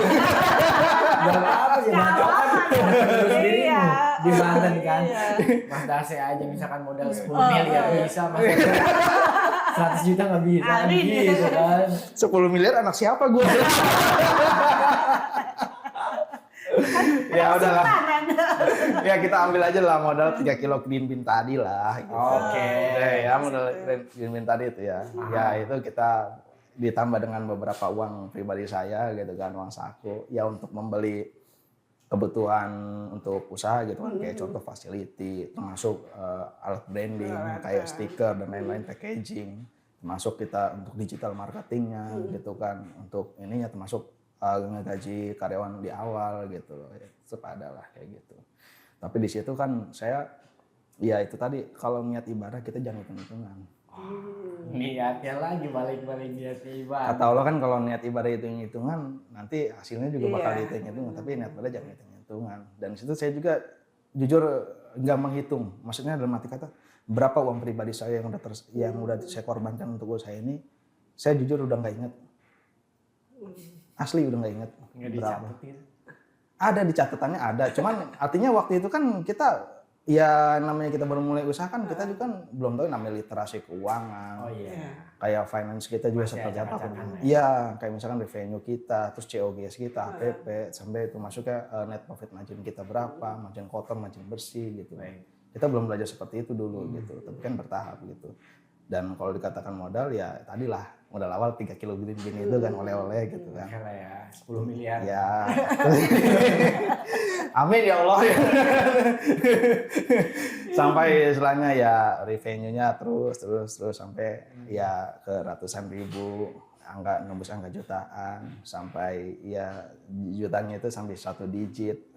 Terus sekarang 2 digit, terus OTW 3, alhamdulillah. Amin. Proses berdarah-darah kan ya. Itu aku mau nanya, awal modal nih Mas sampai sempat ada menjual-jual gitu. Kayak untuk modal nih kan, kalau untuk modalnya biasanya pola-polan gitu ya Mas ya. Betul. Ya kan gitu. Ya sebetulnya sih kembali lagi lah ya, artinya kalau boleh jujur sih waktu itu sempat jual kita itu kendaraan. Waktu itu kendaraan. Roda 4 kita jual waktu itu. Roda 4 apa roda 8? Trailer. Roda 4 itu 2, berarti roda 8 itu roda 4, roda 4. Trailer itu. Ya kita tempat kita jual lah waktu itu, karena memang posisinya kan waktu itu memang lagi itulah ya gitu. Ya udah kita lepas lah gitu, artinya dunia itu jangan kita genggam terus lah, sekali-sekali kita lepaskan. Iya, karena niatnya udah jelas buat ibadah, nggak hitung-hitungan kan. Iya, dan insya Allah nantinya bakal kembali lagi. Insya Allah pastinya dong. Itu balik modalnya udah berapa bulan itu? Jadi kalau untuk balik modal awal mah 3 kilo 3 kilo kopi mah seminggu nggak nyampe, Bu. Dari hasil gampang itu tadi maksudnya. 3 kilo mah seminggu enggak. Roda 4 roda 8 gitu.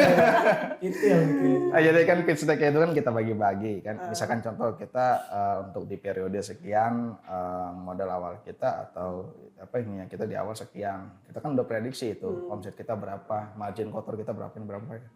Di atas hitungan semua udah terinian gitu loh, udah hitungannya udah kelihatan lah jelas ya. Iya gitu. Jadi umpamanya udah oke, misalkan contoh kita udah dalam 3 bulan kita udah break even point nih. Nah berarti kan di bulan keempat dan seterusnya kita tinggal ambil margin aja kan kayak gitu. Dan itu untuk kita kembangkan lagi gitu loh. Dan di sini juga kan namanya usaha itu ya kadang-kalanya kenapa orang di dalam hal merintis itu cepat jenuh? Karena dia satu terlalu nafsu buru-buru. Satu pertama, kedua memang dia harus ada juga apresiasi buat dia gitu. Artinya gini loh, artinya di dalam laporan keuangan itu ada namanya prive ya. Prive itu kan tentunya kan keuntungan atau margin yang diambil untuk si owner gitu kan.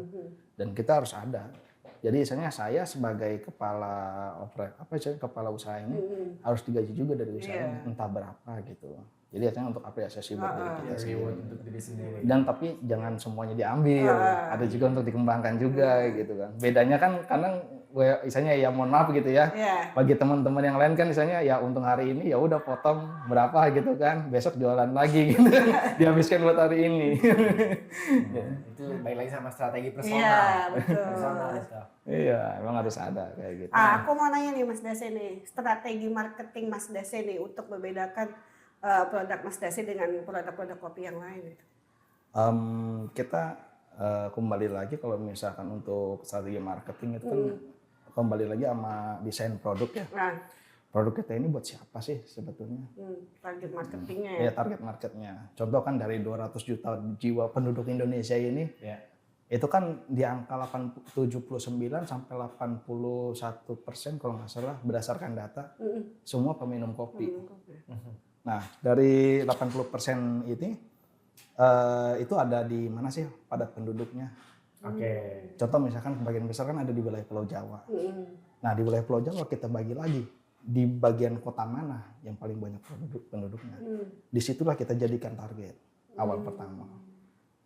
Contoh kenapa saya waktu pas launching pertama kali saya nggak pasarkan di lokal dulu, saya pasarkan di Jakarta, di Bandung, di Bogor. Di luar.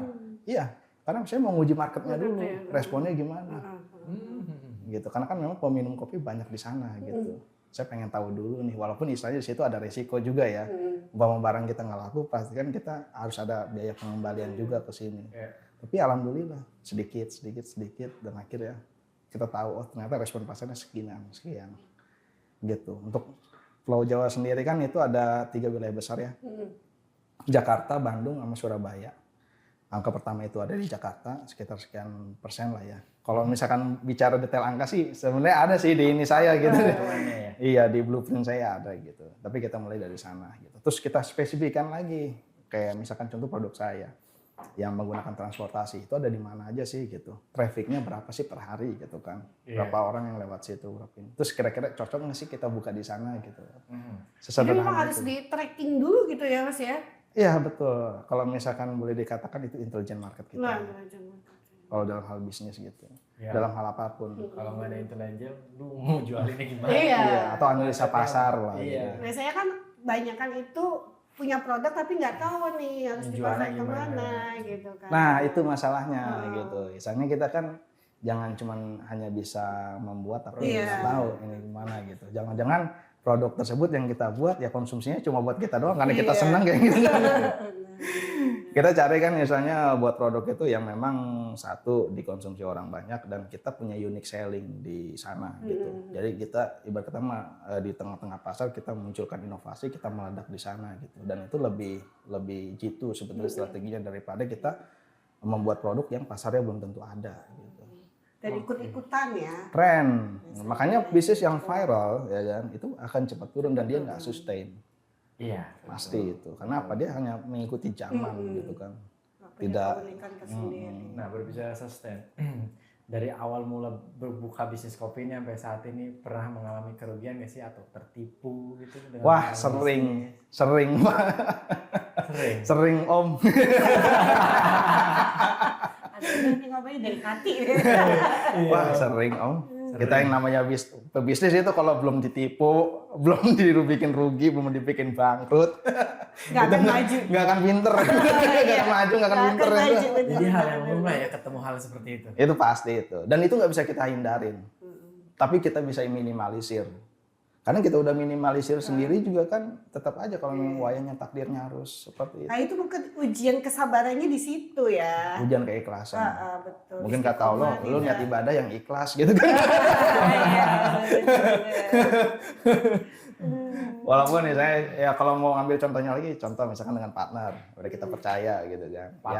Ya partner lah, udah kita percaya gitu kan. Jalan lancar awalnya, tahu-tahu ya ngemplang begitu hilang. Tanggung jawabnya nggak ada. Dibawa kabur aja tuh duit ya. Iya, begitulah. Barang duit eueuh. Lalanya mulu. Nggak ulang benya. Aing lupa ke gunung kopi. Jurut dari ngulang dari kemana. Berapa digit tertinggi? Aduh, gimana ya? Bukan nggak nih? Ya kalau yang dari 1 digit, 2 digit kita udah pernah lah. Udah pernah.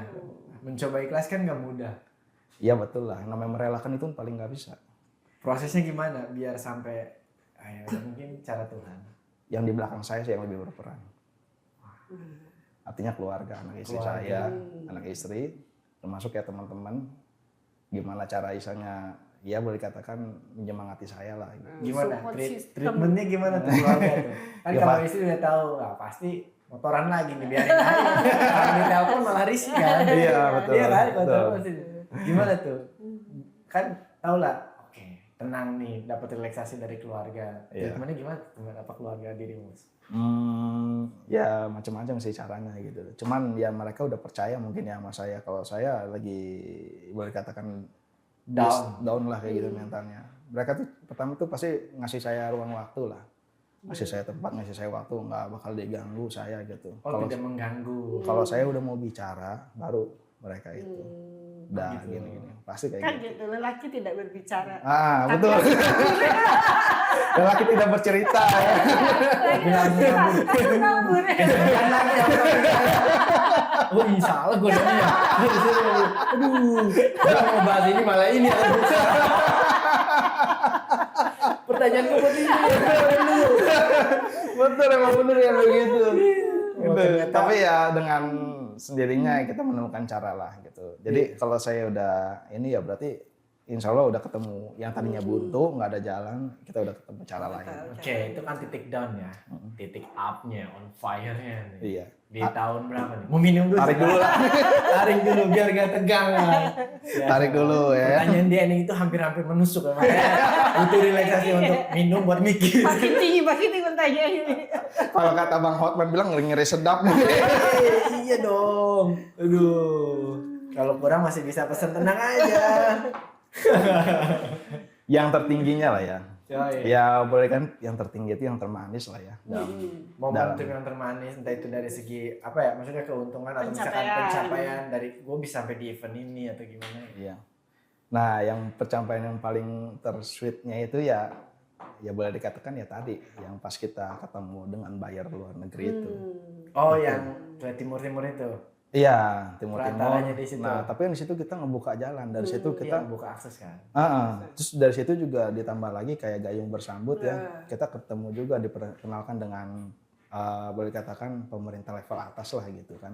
Dari mulai dirjen, dari mulai pihak eselon 1, 2 sampai kementerian kayak gitu. Kita ketemu gitu kan. Dan situ kita kan saya sendiri aja kayak rasa mimpi kok saya bisa ada di sini gitu. Dulu kan ini yang hanya sebatas kita lihat lewat sosmed atau televisi gitu kan. Ternyata kita ada di situ ya. Nanti kita ada di situ guys. Sebagai tamu kehormatan. Iya loh. Iya kan? Karena kan berjuang untuk membawa nama Banten loh. Identitas Banten loh ini. Iya. Kopi ini dari 3 daerah. Ini resellernya udah ada, Mas? Ya, Resellernya udah ada? reseller kita ada beberapa. Udah ada di kota mana aja? Kalau reseller sih baru 2 ya, di wilayah kota Jakarta sama di wilayah Tangerang lah. Tangerang. Kalau di area sini mau beli ke offline, ini jualnya online juga. Online dan offline kita ready. Kalau offline, Kalau offline bisa langsung ke tempat kita gitu, atau istilahnya bisa by WA gitu kan. Order nanti kita COD-an atau kita anter lah gitu. Wah. Bisa kayak begitu. Karena kan ada beberapa juga partner kita di sini ya wilayah Cilegon juga kan, ya kayak toko oleh-oleh ataupun toko-toko lain itu partner kita gitu. Misalkan barangnya habis nih mau di restock lagi, tinggal kontak ke kami kirim. Gitu. Syuting ngantuk loyong untuk kopi. Bro. Kayaknya bisa ini tiap syuting naik kereta di sini nih ya. Ngantuk nih, bro. Editor gue pusing bro kopi. Kita senggol nih biar kita ada di sini nih nongkrong. Nanti ada di sini. Ya ada di Nanti layar di sini nih. berjajar. Boleh. Jadi momen terindah, momen tersweet di situ ya. Di situ, dan masih banyak lagi lah biasanya yang boleh dikatakan kalau saya sebut sih hikmahnya ya. Kita banyak ketemu dengan orang yang boleh dikatakan yang di luar dari prediksi kita gitu kan. Jadi boleh dikatakan ya kayak ketemu dengan para dewan pejabat Petinggi-petinggi ataupun lah ya. artis sekalipun gitu kan. pernah gitu. Jangan salah, artis juga kan ada yang sangat mendukung banget kan dengan UMKM ya kan, di Iya. level up gitu kan. Iya, Kayak iya, gitu. iya, betul. Seperti itu sih kalau menurut saya. Senang. Ya senang gitu melihat anak-anak yang tadinya nganggur sekarang udah bisa itu. penghasilan Oh, juga itu itu udah Itu kebahagiaan yang kepuasan nggak bisa tersendiri. dibayarkan. kepuasan sendiri gitu kan. Terus kita juga masih bisa dapat buat makan lah bahasanya kayak gitu kan. Jadi ya Kepuasan udah tersendiri. senang gitu. Berkahnya di situ. Iya, berkahnya. Harapan sendiri buat Gani Aksara nih ke depannya ingin seperti apa, goals apa yang belum tercapai, apa ingin membuat gebrakan event besar di skala Banten. Itu kan bisa jadi optimis. Ya kalau untuk harapan sih tentu jelas ada lah ya. Tapi untuk kedepannya sih memang kita tetap berpegang teguh sama core value bisnis kita. Itu artinya visi dan misi perusahaan kita gitu. Karena memang itu rambu-rambu kita kan. Kita nggak boleh keluar daripada rambu-rambu tersebut. Satu, kedua memang kalau tujuan ataupun istilahnya itu setiap tahun kita sesuaikan aja. Contoh misalkan kayak revenue kita atau produksi kita di tahun ini atau tahun depan mau berapa piece atau berapa ini. Nah itu kita iniin. Atau misalnya kita mau target margin sekian gitu kan. Gitu. Karena kembali lagi bisnis itu memang ujung-ujungnya pasti angka kan. Iya. Gitu kan. Tapi kan tidak boleh keluar daripada visi dan misi. Gitu. Iya. Walaupun angkanya besar tapi itu keluar dari visi dan misi, wah itu Berarti menjaga sekali ya. pastilah itu pakemnya kita itu. Jangan menghalalkan segala cara ya. Iya, Mas, ya. betul. Pasti dong. Karakter bisnis ke orang kan beda-beda. Iya. Dan suatu saat juga umpamanya saya mundur dari C-level, ya, misalnya saya sudah tidak di BOD, saya hanya sebatas pemegang saham dan operasional kita berikan kepada yang lain yang kita tunjuk. Yang saya pengen lihat itu karakternya tuh harus cloningan dengan saya gitu. Artinya sesuai dengan visi dan misi perusahaan, mindset pun harus seperti istilahnya apa yang kita harapkan gitu loh. Karena kebanyakan kan C-level owner setelah dia mendirikan, dia owner, dia jadi C-level, lalu C-level dia mundur, tunjuk orang lain masuk di situ ganti posisi dia, berbeda Beda rasa lah. gitu. Jadi ini sekarang Mas Desi masih memang langsung terjun sendiri ya? Ya masih terjun dan kadang sempet ya saya juga sama ibu kan ini podcast sempat diundur-undur sama saya. Ya waktu itu calling nanti sama kopi cuma berapa lama. Iya, karena kan ada beberapa kendala ya Mas ya. Iya. Launching produk baru baby. Oh, jadi kongres. Ya, jadi selamat. Dalam gaya leadership kita sih memang kalau saya kan kebagi 3 ya. Kapan kita harus di depan, kapan di tengah, kapan kita harus di belakang gitu. Jadi kapan kita harus tengah-tengah barisan. Artinya kita harus terjun langsung, kita harus pantau seperti apa sih kondisi aktualnya. Sesuai nggak dengan laporannya gitu. Satu, kedua saat kita di depan kita memberikan contoh pada tim kita. Seperti ini gitu. Saat kita di belakang kayak seperti sekarang nih, ya kan, udah autopilot ya kan, mereka sudah sesuai dengan arahan kita tinggal mantau aja hasilnya seperti apa. Iya. Dan itu memang 3 posisi itu harus kita pegang. Jangan maunya di depan aja atau maunya di belakang aja gitu. Itu nggak ideal menurut saya. Ya. Strategi leader kan beda-beda. Iya. Oke deh di pertanyaan terakhir. Oke. Tips buat generasi Mas. Generasi saya. Milenial. Saya Gen Z kok. Ya kali, Saya Gen Z. Sampai keluar tuh editor saya. Gen Z. Saya Gen Z ini. Saya Mas yang Gen Z. Apa? Gen Z di tahun 80. Cara itu gitu kan. Yang Gen Z ingin di jadi zaman pengusaha, Soeharto. yang ingin jadi pengusaha kopi, ya pengusaha di bisnis apapun itu gitu kan. Mumpung masih muda, gimana ya? Ada saran-saran tips Kalau dari saya untuk apa? memulai bisnis? Memulai bisnis ya untuk teman-teman semua, wabil khusus untuk Wabil. geng LSM ya. Kalau kita untuk mulai bisnis, yang pertama itu yang kita harus kuatkan itu fundamental. Fundamental itu terbagi 3. Satu itu terkait apa? Mindset kita, terus mental kita, sama capacity kita atau hobi kita. 3 Hobi? itu aja. Yes. Hobi. Iya, bisnis itu harus berdasarkan hobi. Artinya yang kita kuasai. Iya. Kalau kita nggak kuasai, jangan coba-coba. Nggak akan panjang. Tuh geng LSM dari hobi loh. Iya, karena kan Salah satunya. apa bisnis itu kan untuk jangka panjang. Kalau kita istilahnya mengerjakan sesuatu bukan berdasarkan hobi, itu nggak akan panjang. Hobi saya contoh ngopi, ya kan, touring. ya kalau misalkan saya nggak hobi touring ke sono, nggak mungkin saya tiap minggu atau tiap bulan bolak-balik ke sono gitu kan. Iya kan? Dipikir-pikir ngapain ya? Iya kan? Iya. Waktu ya. Iya capek-capek lah kan, jalan nanjak, hancur jalannya ya kan. Gitu. Itu satu. Kedua ya memang dalam hal bisnis itu kita harus punya target market yang jelas gitu kan. Selain daripada modal uang itu sebenarnya nomor kesekian walaupun kita butuh sebetulnya. Tapi yang paling utamanya itu bukan uang, tapi target marketnya dan juga tadi fundamental yang tadi gitu. Dan kalau misalkan boleh saya buka saran, nggak usah jauh-jauh sih. Misalkan kalau saya analisakan seperti inilah ya. Bisnis itu kan ya ada resource ya. Resource, terus ada operasional, sama sales and marketing. Tiga item ini harus berjalan. Di bawahnya kita ada fondasi yaitu modal tadi. Gitu. Tiga item ini, tiga pilar ini harus tetap berjalan. Kalau tiga pilar ini nggak berjalan, contoh kita punya resource kayak tadi biji kopi kita punya, tapi kita nggak bisa ngolahnya nih, nggak akan bisa kejual. Begitupun juga kita bisa punya biji kopi, kita bisa ngolahnya, tapi nggak bisa ngejualnya, nggak dapat jadi cuan juga. Betul. Ya kan? Salah satu pincang aja nggak akan bisa. Tiga item ini harus jalan. Tiga item ini udah ketemu jalannya, baru ditambah fundamental tadi dari modal, relasi, termasuk investor ya. Kalau misalkan memang sudah ada ini laporan keuangan bisa kita pitching gitu kan. Iya, buat nambah dana sudah. Nah, seperti itu. Simple sebetulnya, tapi ngelakuinnya yang berat. Di sini butuh mentalitas bertarung. Tuh. Dan Istiqomah ya Mas. istiqomah, segala sesuatunya sudah kita usahakan, takdir biar Allah yang Yes, that's right. Seru sekali diskusi kita hari ini Geng LSM bersama Mas Daher. Mas Dasek. Namanya agak ke India gitu. Jarang loh. Nama Mas Dashe ini jarang loh. jarang sekali. Apa Mas Dashe itu? Dashe itu apa deh? Mungkin saya perlu nanya sama almarhum bokap ya. Gak tahu juga lah. Waduh. Kenapa saya dinamain ini gitu kan? Kenapa bukan Tommy gitu? Tommy Soeharto.